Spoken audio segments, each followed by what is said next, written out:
Hey there, my name is Anthony Romano, and this video is going to be more huge fat loss tips that you won't find anywhere else on YouTube.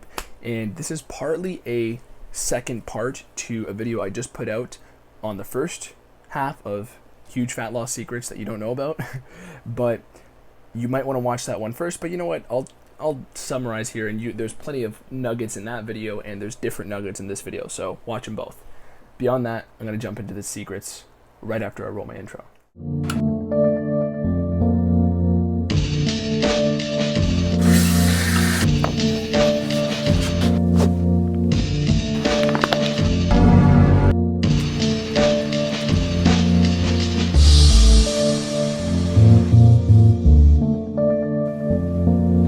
So, in the first video, I give a lot more detail on how calories in, calories out is kind of a myth, but it is true, right? At the end of the day, calories in, calories out is true. But why is it true?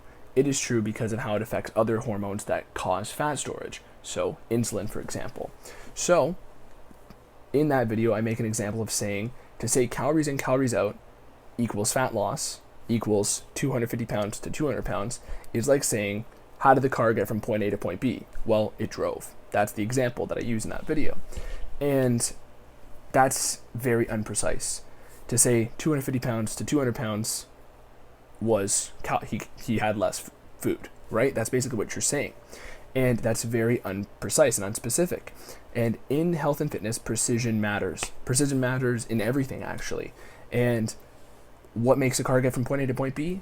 Many factors. The engine, the fuel, the driver, the car, right? Many things affect what gets you from point A to point B. It's not simply drove. It's not that simple. I mean, can be that simple, but what gets measured gets managed, and if you want better results, you'll be more precise in the process. I just made that up. Quote that. Anyways, so this video is going to focus on building off of that. So I established the whole calories and insulin dynamic in the first video, and this video is going to be really building off of that because I'm going to talk more about how, of course, not all calories are equal and not all sugar is equal, is something I discussed in that video. This video, I'm going to discuss how simply manipulating your calories doesn't always equal fat loss. Okay, so let's dive into this. Again, the preface for this video is going to be if you're a fitness coach or if you're somebody who is really into bodybuilding and building lean muscle and losing fat and helping people out in that way, absolutely watch this video because it will give you knowledge that goes way beyond what anybody else talks about. Everybody subscribes to just eat whatever calories and it doesn't matter what you eat for breakfast, just eat this 500 calories. Like, you know what I'm saying? Like, we need more precision. Precision gets results, and to be most effective, you need precision. So let's get into this. Let's talk about your calories, right? There are situations where lower calories don't equate to fat loss because, as I described in the first video, your insulin is ultimately going to cause fat loss. So lowering your calories is one method to lowering your insulin. But at the same time, there's a point where your body will downregulate how much fat it burns because you have to understand, fat is your body's primary fuel source. Fat is basically what your body wants to have in case there's a famine. This is why, we can store endless amounts of fat. And as I always say, this is why your cells are made of fat, and this is why your brain is made of fat. And this is why we store dramatically more fat than we do for carbohydrates, which is another, good argument in favor of my favorite ketogenic diet approach. But when we're talking about downregulation of fat loss, when you're on a calorie-based approach, this is the main problem. And a lot of people will say your fat loss is directly proportional to the amount of calories you cut out. This is not necessarily true. There's a certain point where your body wants to flip the scale, because if you theoretically eat no food, right, you'll go into the fasted state, which would put you in ketosis and will preserve your muscle while still burning fat. But we're still talking with food in the picture here. Let's say you go to 1,000 calories. Let's say your baseline maintenance calories is 3,000, okay? It doesn't matter if you're a big person, small person. Let's say 3,000 calories. If you drop to 1,000 calories, for the first little while, you will be burning alarming amounts of fat. Your insulin will be significantly lower because you were previously eating somewhere in the vicinity of 3,000 calories worth of food production of insulin. So depending on what the macro makeup of that was, we don't know how much insulin that equate to. On Monday, if you eat 3,000 calories, and Tuesday you eat 3,000 calories at slightly different macros, that'll equate to slightly different amounts of insulin. And there's other bigger factors like your leptin at play, and the types of sugars that are going through your body, and your metabolic rate. But I'm just primarily focusing on insulin here. So the fat storage hormone at play here will be regulated by what specifically makes up those 3,000 calories, but the more you up those calories, the more you're going to be prone to having more glucose show up in your blood and more insulin. Even if it's protein, if you're overdoing the protein, eventually some of it will show up as protein in the blood, create more insulin, create more fat storage. When we're focusing on down regulation of calories.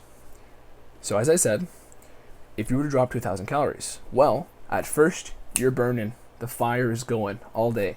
Okay? But after a couple days, your body goes, whoa.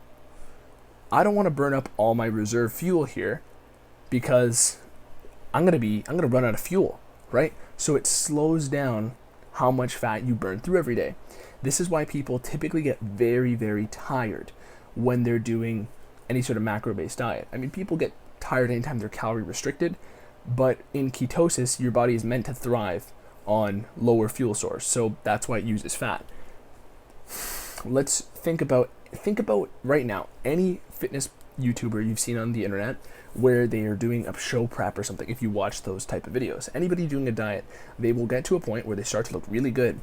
And it's right when they're looking really good that they start to complain that they're not feeling good. They're feeling tired, they're hangry, and they don't want to proceed with what they're doing. This is because they're at the point where their body has down-regulated how much fat they're burning, so they have to force it to burn more fat through cardio and other activities and severe calorie restriction. And what their body is doing is it's fighting back from that massive calorie drop. The reason it's doing that is because it is trying to save its energy stores. So on day 30 of their cut, or let's say day 90 of their cut, even though they're at a lower calorie deficit than they might have been on day 1, they're burning less fat despite having a larger calorie deficit. So that's an example of where we have this discrepancy between, 500 calories doesn't equal 500 calories. 500 calories of deficit doesn't equal 500 calories of deficit equals worth of fat loss. So the same 500 calorie deficit creates a smaller amount of fat burn in day 90 than it does in day 1, right? So that's the illustration I was trying to make there. And hopefully that hits home with you, because as I was saying in the first video, managing your insulin and presumably going to more ketogenic diet-based approaches will make you feel better and less hungry all the time, better appetite regulation, you won't be tired as often because your blood sugar is not spiking up and down. But this video is going to talk about in the long run of things. This is the macro picture, right? The first video was more about the micro, moment to moment, how you're going to feel, right? This one's about in the long run of things, when you are focusing on your calories in, calories out, and you're not focusing on what foods are going in at each moment, down the line, your body is just going to burn out, and it's going to downregulate the fat loss. And at the expense of not using all of its energy, you naturally feel tired, right? Because what that inherently means when you're downregulating the fat loss means that your body is using less energy. So imagine you have a car, because this seems to be a good example, obviously.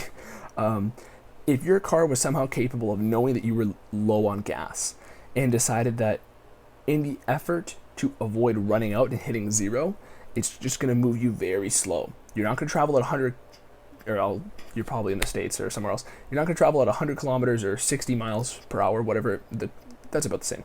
You're not going to travel at 60 miles per hour, you're going to travel at 30. If you're not going to travel at 100 kilometers an hour, you're going to travel at 50, because that's the only way your body can make sure it's still moving forward. Because in the car example here, once you run out of gas, you're dead. That's your body's, equivalent of running out of gas means you're dead.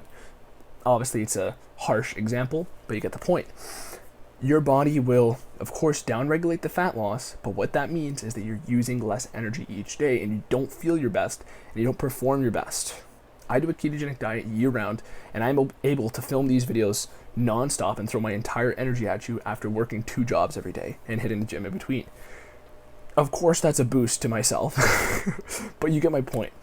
Your brain and your body function better on fat, and although you can do whatever diet approach you like, it doesn't necessarily mean that it's going to be more effective or that it will benefit you in your day-to-day life. I absolutely, wholeheartedly believe with 100% confidence that the ketogenic diet approach is the approach that will give you that energy and give you that good feeling while you're still burning fat.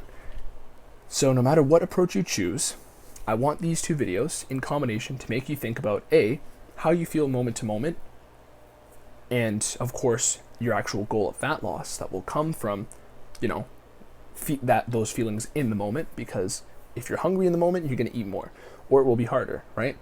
And also we're talking about your sanity here, how you feel in the long run, how your long-term life ambitions play out if you're starving yourself and you're feeling tired all day. There are many videos on my page that will explain how the ketogenic diet approach and how fat work to fuel your body in a better way. Many people, I'm going to end it off with this. Many people know that 1 gram of fat equals 9 calories and 1 gram of carb equals 4. And this is the last little illustration I'm going to leave you with. This literally means, because most people decide this means fat is more calorically dense, so let's cut it out. No, this means that you can do more than double the amount of effort, more than double the amount of output, work with half the food when you're eating fat. So literally, you can eat half the amount of food with fat and get a little bit more than double the energy content than with carbs. So that's the last little dichotomy I'm going to leave you with, is that fat is a better fuel source objectively because it's more dense in energy, and at the same time your body prefers it. There are many pieces of evidence to prove this because, as I said, your brain's made of fat, your body prefers to store endless amounts of fat, which we all want to get rid of, and it only stores a couple thousand calories worth of carbs. So at the end of the day, if you want to learn more about the ketogenic diet approach, of course, try these things out. Do more research, watch more of my videos. I explain this in great detail. And like I said in the first video, I've done all these kinds of diet approaches. You can do whatever ones you like, but the one that stuck with me for 7 years is keto, and it's just so much more sustainable for me, and I feel like I perform better, and then I'm looking better each day as time goes on and I lean down. Don't identify with what diet you choose. The diet should serve you. You shouldn't serve the diet. So whatever approach you like, try them all out and find the one that works. Keto is absolutely my favorite, but as I'm saying here, I'm not even identifying with keto. This is a tool for me to feel my best, and that's what every diet should be. So thank you for watching this video. Leave me some comments. I will answer you. I really want to answer as many people as I can, and besides that, like the video if you liked it. Subscribe to me right now. Also go to my website, romanoketo.com, for keto coaching. Program's up very soon. That's it for this one. Anthony Romano, peace.